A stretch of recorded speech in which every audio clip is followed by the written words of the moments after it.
Оодо Хайлайт Академиясы, саламатсыздарбы? Сиздер менен Нурислам Иргишалиевич. Бүгүн биз 25 сабагыбызда сын атоочу сөз түркүмү тууралуу сүйлөшөбүз. Анда көңүлүңүздөрдү экранга бөлөйүн. Сын атоочу сөз түркүмүн буга чейин сиздер билесиздер. Бул заттын өңүн, түсүн, формасын, даамын, андан сырткары сапатын, сынын, даамын билдирет бул жерде. Же болбосо ошону көрсөткөн сөз түркүмү. Жана ошондой эле суроолор кандай, кайсы болуп эсептелинет бул жерде. Эми сын атооштун түрлөрүнө токтолуп кетели. Сөздүк курамга карай жалпы жонунан билсе жөнөкөй жана ошондой эле татаал сын атооч деп бөлөбүз. Эмне үчүн? Эмне үчүн жөнөкөй? Анткени бир гана сөздөн турду. Кызыл, көк, таза, сулуу, анан бийик. Татаал сөз болгондо экиден көп сөздөн турса, бул сын атоошту биз эмне дейт экенбиз? Татаал сын атоош дейбиз. Кызыл ала, эски уску, кара кочкул. Мына булардын бардыгы татаал сын атооч, анткени экиден көп сөздөн турду. Морфологиялык түзүлүшүнө карай биз сын атоочторду дагы экиге бөлөбүз. Эгерде бул сын атооч бир гана уңгу формасында келсе, анда тубаса жапыс, эски, жакшы, жаман, сүйрү. Мына бул учурларда биз дайыма эмне дейт экенбиз? Тубаса сын атооштор. Ал эми уңгуга сөз жасоочу мүчөнүн жардамы менен, анда да сын атооч жасоочу мүчөнүн жардамында уюшулган сөз болсо, күч, мисалы үчүн, луу мүчөсүнүн жардамында, суу, сыз мүчөсүнүн жардамында, уял, чаак мүчөсүнүн жардамында, кам, кор мүчөсүнүн жардамында. Демек, бул жерде буларды биз туунду сын атооштор деп бөлөбүз. Сыпатты түздөн түз же болбосо башка бир зат аркылуу туюндарганына карай биз экиге бөлөбүз. Сапаттык сын атооштор. Эмне үчүн сапаттык? Анткени караңыздар, жылуу, кара, жакшы, сонун, кымбат, сылык, орой, күрөң, кичүү, салкын. Же болбосо булар уңгу түрүндө тургандарды биз сапаттык сын атооштор дейбиз. Ал эми туунду сын атооштордун бардыгын катыштык сын атооч дейбиз. Эмне үчүн катыштык сын атооч? Анткени башка бир заттын сыпатын башка бир зат аркылуу туюндурат экен да. Мисалы үчүн караңыздар, жердин адам токойлуу экендигин токой аркылуу билдирип атат. Адамдын малдуу экендигин мал аркылуу туюндуруп атат. Күндөрдүн студенттик экендигин студент аркылуу туюндуруп атат. Каникулдун кышкы экендигин кыш аркылуу туюндуруп атат. Пландын жумалык экендигин жума аркылуу, адамдын алтындай экендигин алтын аркылуу бул жерде туюндуруп жатат экен. Демек, сын атоошторду биз түзүлүшүнө карай жөнөкөй жана татаал сын атооштор, морфологиялык түзүлүшүнө карай тубаса жана туунду сын атооштор, ал эми затты түздөн түз же болбосо башка бир зат аркылуу туюндурганына карай сапаттык сын атооч жана катыштык сын атооч деп ушундай топторго бөлөт экенбиз. Эми сын атооштун даражаларына көңүлүңүздөрдү бурайын. Бул жерде сын атооштордун даражаларына көңүл бурабыз. Жалпы ушул даража бир гана сын атоочко тиешелүү жана тактоочко тиешелүү категория болуп эсептелинет. Бул жерде жалпы жонунан 4 даража бар. Биринчиси жай даража, экинчиси салыштырма, анан күчөтмө, басаңдатма. Жай даражада бул жерде сын атооч өзгөрбөйт, башкача айтканда уңгу формасында келет деп да түшүнсөңүздөр болот. Дайыма уңгу формасында келет. Ал эми салыштырма болгондо затка чыгыш жөнөмөсүнүн дан мүчөсү же болбосо ыраак мүчөсү уланат. Сын атоочко балдан таттуу же болбосо кызылыраак, бул жерде жакшыраак, жашылыраак, күрөңүрөөк деп бул жерде ыраак мүчөсүнүн жардамында жасалат экен. Ал эми күчөтмө даража болгондо эң, абдан, өтө, аябай деген күчөткүч бөлүкчөлөрдүн жардамында жасалат жана ошондой эле сынын күчөтмө бөлүгүнүн жардамында. Эң таттуу, өтө таттуу же болбосо таптаттуу, кичинекей, чоп-чоң, оп-оңой, сапсары, апапак, тапатак дегендердин бардыгы башкача айтканда эмне? Күчөтмө даражанын жардамында.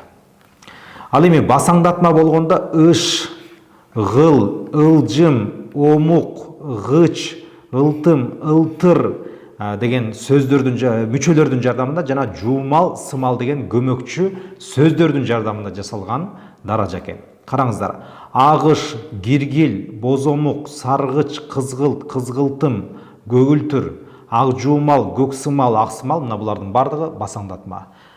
Мына ушундай эле, демек бул жерде көрүңүздөр сын атооштун жай, салыштырма, күчөтмө жана басаңдатма деген 4 даражасы бар экен. Эми сын атооч кайсыл учурда затташат же болбосо субстантивдешет, мына ушуга көбүрөөк көңүл буралы. Сын атооч бир зат атоочтун ордуна колдонулуп, анын мүчөлөрүн алса затташкан болот экен. Караңыздар. Жакшы адамга жанаш деген жерде, бул жерде кадимкидей эле сын атооч. Кандай адамга жанаш. Бирок жакшыга жанаш деген жерде, бул жерде кимге жанаш? Кандайга эмес, кимге деп бул жерде толуктоочу болуп калат экен. Көрдүңүздөрбү? Мына ушул жерде затташкан сын атооч. Же болбосо сын атоочтун затташуусу мына ушул жерде жүрдү да. Кызыл көйнөктү кийдим. Кандай көйнөктү кийдим? Бул жерде кадимкидей эле сын атооч. Кызылын кийдим. Эмнесин кийдим? Мына бул жерде эмне болуп калды? Эмнесин деген зат атоочтун суроосуна жооп берип, анда да табыш үнөмөсүнүн суроосуна жооп берип, эмне болуп кетти? Сын атооч затташып кетти. Сын атоочтор жак категориясы менен дайыма өзгөрө алат. Ал эми сан, жөндөмө жана таандык категориялар менен затташканда гана өзгөрөт. Атооч жакшы, ийгилик жакшынын, барыш жакшыга, табыш жакшыны, жатыш жакшыда, чыгыш жакшыдан. Жакшыдан жакшы сөз калат деп айтып жүрбөйбүзбү? Мына көрдүңүздөрбү? Эми сын атоочтордун орфографиясы же болбосо туура жазылышы боюнча эрежелер негизи жеңил эле. Уңгусу эгерде р менен бүтсө, ага лык анан лу мүчөлөрү жалганса, эки түрдүү жазылгандыгы туура болуп эсептелет. Шаарлык, шаардык, экөө тең туура. Кардуу, карлуу, жамгырлуу, жамгырлуу, жамгырдуу, жамгырлуу, д, л менен да боло берет да. Анан мөндүрлүү, мөндүрдүү. Бул жерде дагы экөө тең туура. Күчөтмө маанидеги кап, жеп, чоп, оп, беп, бепбекер, оп оңой, чоп чоң, жеп жеңил, капкара, мына булардын бардыгы чогуу жазылат, дефис аркылуу жазылбайт. Анан үчүнчү маанилүү эрежелердин дагы бири географиялык аттарга лык мүчөсүн улануусу менен жасалган сын атоочтор сүйлөмдүн ордосунда дайыма кичинекей тамга менен жазылат. Башкача айтканда, адамдын кайсыл жерлик экендигин билдирген сын атооч. Бизге нарындык жигит келди десек, анда нарындык бул кичинекей тамга менен жазылат. Эмне үчүн менин туулган жерим баш тамга менен жазылбастан кичинекей тамга менен жазылат деген такыр туура эмес. Ал эми мисалы үчүн бизге ысык көлдүк кыз келди десек да, ысык көлгө экөө тең кичинекей тамга. Бирок ушул сүйлөөнүн башына келип калса, анда ысык деген эле баш тамга, көлдүк кичинекей тамга. Жада калса чоң сарыойлук деген 3 сөздөн турган географиялык энчилүү атка дагы биз бул жерде лык мүчөсүн уласак, кичинекей тамга менен жазылат. Ооба, бир гана ушул лык мүчөсү менен уланганда гана кичинекей тамга, калган учурда, мисалы үчүн биз нарындан келдик десек, анда ал жерде чыгыш үнөмөсүнүн мүчөсү уланган орунду билдирет, ал баш тамга менен жазыла берет. Бул демек орфографиясына тиешелүү негизги эрежелер. Эми сын атооч жасоочу мүчөлөрдү карасаңыздар, лу канаттуу, сыз үйсүз, дай тоодой, лаш энелеш, чыл эмгекчил, чан тончон, гы жазгы, кор мансапкор, көй намыскөй, дар кабардар, ма ачылма, дак кумдак, чаак уялчаак, ык сынык, гын келгин, арман билерман, анак бул жерде кабаанак, бул жерде бир аз ката кетиптир, кечиресиздер. Ыңкы жүдөңкү, кер боорукер. Эми биз көнүк аткарып көрөлү. Бул жерде мына ушул зат атооч жасоочу мүчөлөрдү улап көрөлү. Мына таштак жер, демек ташы көп жер. Көрдүңүздөрбү? Түн, мисалы үчүн кайсыны уласак болот бул жерде? Түн дөй. Түнкү. Демек гыны улап көрсөк, бул жерде барабар түнкү жасалат экен. Түнкү жылдыздар. Кайсы жылдыздар? Аталаш. Кенедей. Кип кичинекей, Гүй. Караңыздар. Арманды уласак болот бекен? Мына. Арманды уласак болот экен. Демек күйөрман, фанат деген сөз келип чыгат экен. Күйөрман. Мактанчаак. Чет, карап көрүңүздөр. Чет плюс г, четки. Кайсы? Муздай. Тууган, чыл. Анан азыр эле өттүк, лык мүчөсү. Нарын, дык. Билим, мына мисалы үчүн билимге кайсын алабыз, караңыздар. билимдин ым мүчөсү түшүп калса да болот, бирок бул жерде бил болуп атпайбы, билимдүү. Демек ушул калыбында демек билимдүүнү уласак болот экен. Улууну уласак билимдүү. Ыйлак. Сүз, караңыздар. Сүзөнөк, анакты улайбыз, демек менин сүзөнөк уюм бар, абайлаш керек дейбиз, сүзүп салса, демек адамды жаралайт дегендей. Тоолуу. Бул жерде жалаң мунун бардыгын биз кайсы бир деңгээлде катыштык сынатооч деп айтсак болот экен. Анткени бардыгы эмненин жардамында? Сынатооч жасоочу мүчөлөрдүн жардамында жасалды. Ошондуктан биз катыштык сынатоочтор деп билет экенбиз. Эми биз бул жерде сапаттыкпы же катыштык же болбосо тубасабы же туунду мына ошонусун карап көрөбүз. Суук дегенде бул кайсы? Тубаса, анткени оңгу формасында эле келди. Жабык, жабык бул деле тубаса эле. Кийинкиси дагы тубаса.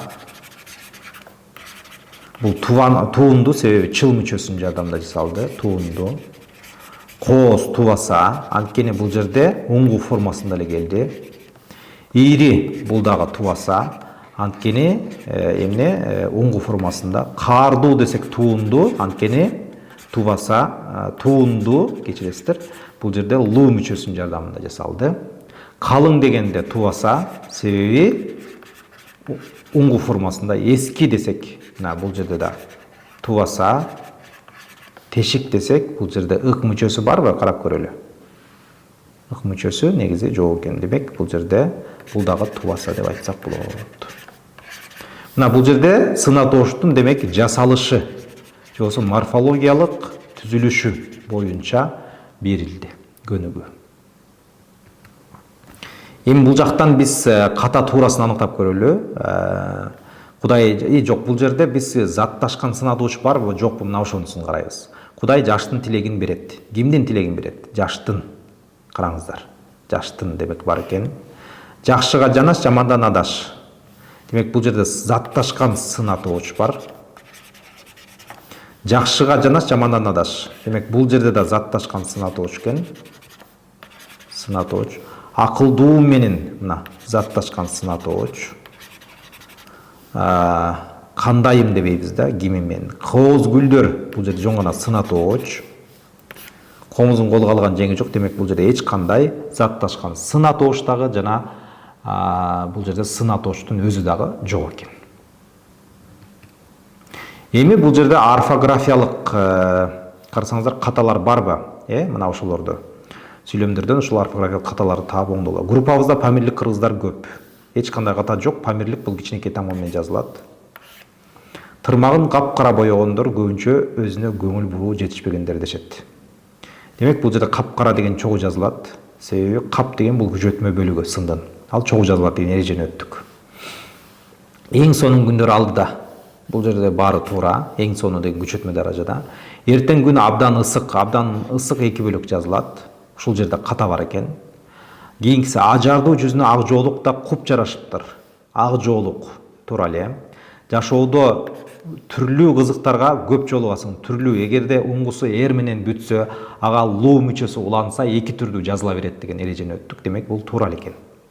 Меники жашылыраак дегенде салыштырма даража бул жерде ак, ыраак мүчөсү менен берилет да, бул жерде бир созулма анын бирөөсү калып кеткен. Ошондон ушул жерде ката бар.